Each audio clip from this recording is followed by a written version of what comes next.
Hey everybody, Max with Moab Offroad in Louisville, Kentucky. Got a couple of special guests here today from Tire Balls. We've got Fred and Brock that are over here working on installing some tire balls into a 40-inch Goodyear MTR. Brock, maybe you can tell some of our YouTube viewers and our website viewers exactly what these tire balls are made of. I think this kind of gives some of our viewers an idea of the size of these for a 40-inch tire.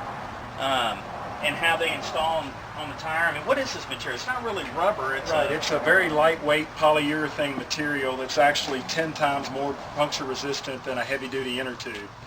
And what we've done is we've created an inflation system that allows you to inflate it with a valve similar to a basketball or a football. That's cool. Lucas, maybe you can pan in here and you can, if you can get this on camera here, the way that these things stack inside the tire here. They've got them laid out to where they can access all the valves to air these things up to whatever PSI. The tire balls are inflatable, but before we stick them in the tire and get them to their final pressure, we actually put them in half inflated. We all have the valves facing in the same direction, so they're very easy to access, and I'm going to put the last one in. This particular tire setup takes 20 tire balls. And as you can see, all the valves are all oriented in the same direction. That's pretty cool. Now check out this little contraption they've got here. Can you explain how this setup with the regulator and everything works? Yeah, we actually developed this after working with some larger tires. Typically, we have 14 air cells in a tire. With this particular project, we've got 20. So what we did is we created this manifold. We call it a multi-port inflation regulator. So we've got the quick disconnect here to the air hose. You set the air pressure coming out of the air hose.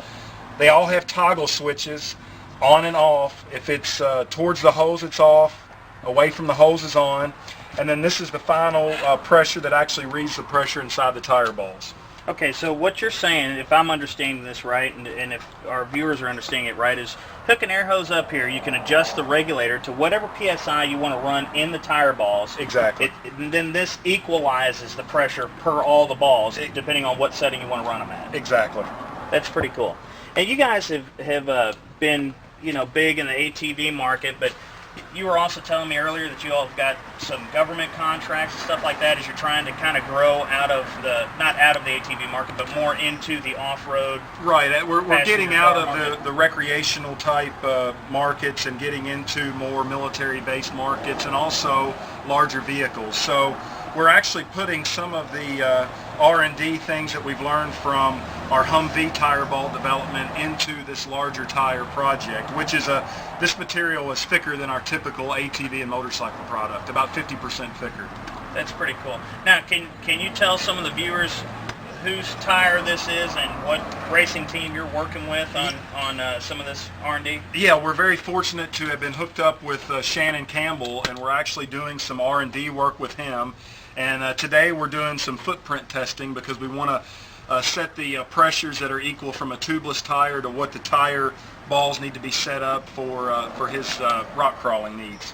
Yeah, what he's saying there is, what we've done is we've basically saturated the tire in water, lifted it up and sat it down on a piece of cardboard, measured out the tread length and width without the tire balls at a bunch of different pressures, and now we're getting ready to do the same type of test scenario with the tire balls. So let's say, for instance, the tire without the tire balls is running 12 psi normally. That's what the customer wants to run. Well, it might not be 12 psi with the tire balls. It might be a lower pressure, like me and Fred had kind of found out on a 37-inch tire that we tested months back.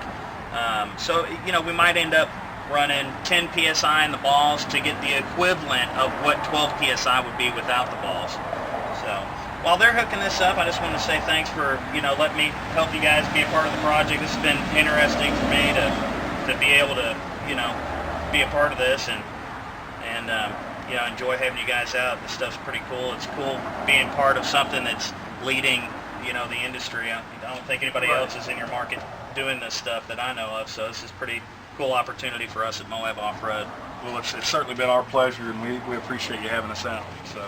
All right. Well, guys, stay tuned and check us out on the website, moaboffroad.com. We'll have some other videos here once we get these inflated and show you what these things are capable of doing. Okay, now we're going to inflate the tire balls. So what I've done is I've hooked up the multi-port inflation tool to the air hose. I've got 30 psi coming out of my regulator. That's because I want more air pressure coming into the tire balls, although we're only going to air them up to 12 psi.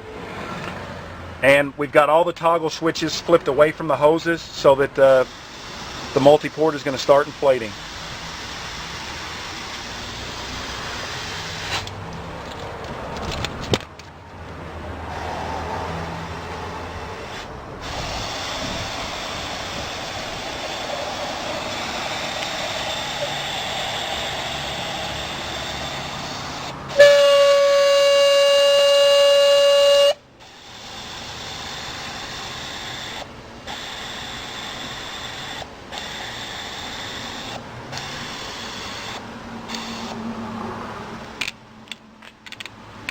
All right, we just finished airing the tire up to 12 psi. I flipped all the toggle switches off, which means there's no air that's going to be escaping from the hoses. Now I'm going to take the needles out.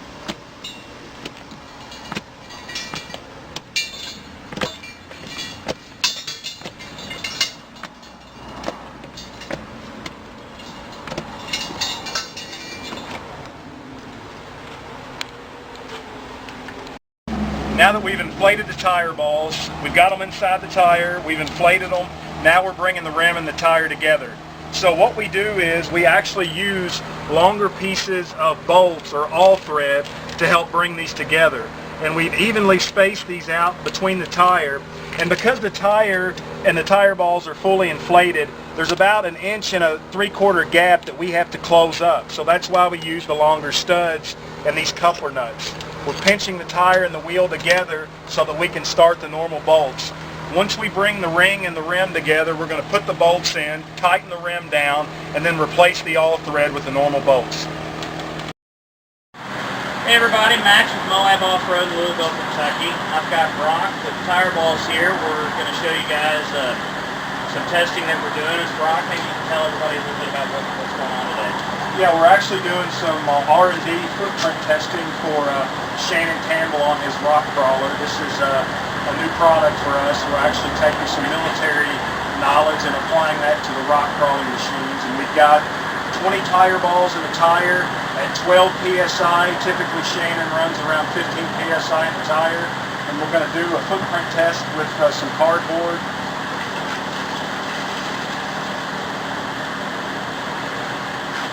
So Max is actually going to take the water and rub it over the tread.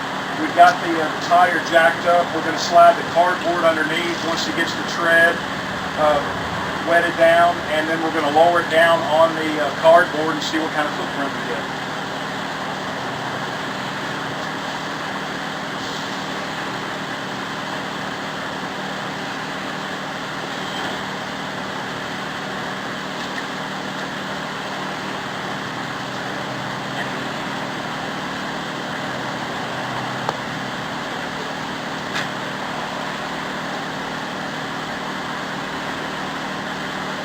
Basically what's going on here, we're trying to figure out a comparison between what PSI in the tire balls would equate to the same amount of PSI in a tire without the tire balls. I don't know if you can get this on camera, Jeremy, but like this imprint here is where we're taking a measurement to figure out the tread depth.